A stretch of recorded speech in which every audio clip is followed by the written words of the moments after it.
ঘূর্ণায়মান পাহাড় এবং সবুজ বনের মধ্যে অবস্থিত একটি অদ্ভুত গ্রামে মান্টু নামে একটি কুখ্যাত চোর আবির্ভূত হয়েছিল, রহস্য এবং চক্রান্তের একটি পথ রেখে। মান্টুর ধূর্ত উপায় তাদের পরীরা চুরি করতে পরিচালিত করেছিল, বাতিক প্রাণী যা গ্রামে মুগ্ধতা এনেছিল।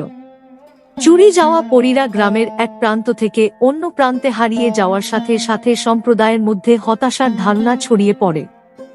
এক সময়ের প্রাণবন্ত পরিবেশ এখন অনিশ্চয়তায় ভারী হয়ে আছে। পরীরা তাদের জাদুকরী ক্ষমতার জন্য পরিচিত, সম্প্রীতি এবং ভারসাম্য বজায় রাখতে গুরুত্বপূর্ণ ভূমিকা পালন করেছিল।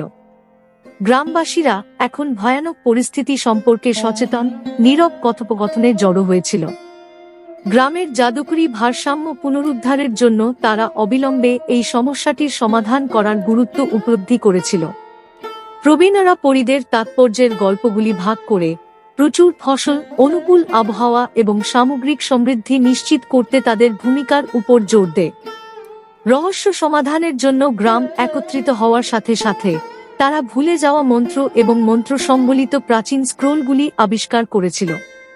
চুরি যাওয়া পরীদের ফিরিয়ে আনার জন্য দৃঢ় সংকল্পবদ্ধ একদল সাহসী গ্রামবাসী রহস্যময় রাজ্যের মধ্য দিয়ে একটি অনুসন্ধানে যাত্রা শুরু করেছিল, চ্যালেঞ্জের মুখোমুখি হয়েছিল যা তাদের সংকল্প পরীক্ষা করেছিল।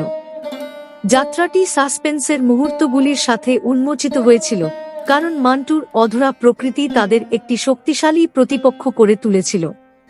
পথিমধ্যে গ্রামবাসীরা জাদুকর প্রাণীর সম্মুখীন হয়, প্রত্যেকে এমন ক্লু প্রদান করে যা চোরের প্রেরণাকে উন্মোচন করে।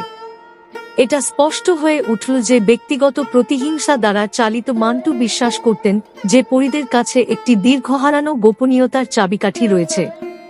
দলটি চাপ দেওয়ার সাথে সাথে তারা নৈতিক দ্বিধাদ্বন্দ্বের মুখোমুখি হয়েছিল, তাদেরকে সঠিক এবং ভুলের সীমানা নিয়ে প্রশ্ন করতে বাধ্য করেছিল।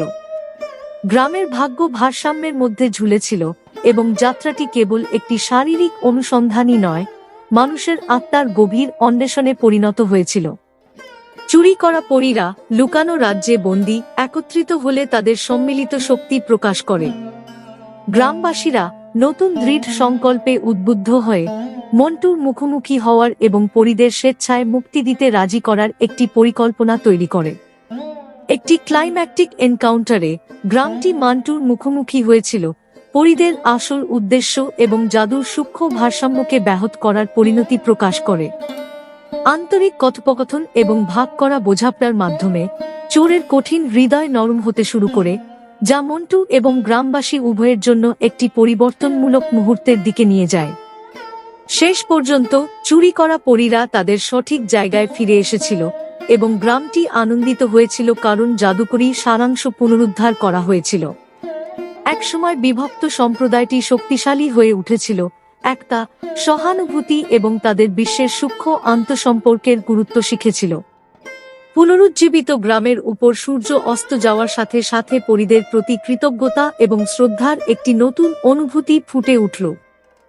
মান্টুর গল্প চোর যে অনিচ্ছাকৃতভাবে ইতিবাচক পরিবর্তনের অনুঘটক হয়ে ওঠে, প্রজন্মের মধ্যে প্রতিধ্বনিত হয়, কখনো কখনো মনে করিয়ে দেয় যে আপাতদৃষ্টিতে রহস্যময় বিষয়গুলির গুরুত্ব বোঝা গভীর বৃদ্ধি এবং সম্প্রীতির দিকে নিয়ে যেতে পারে।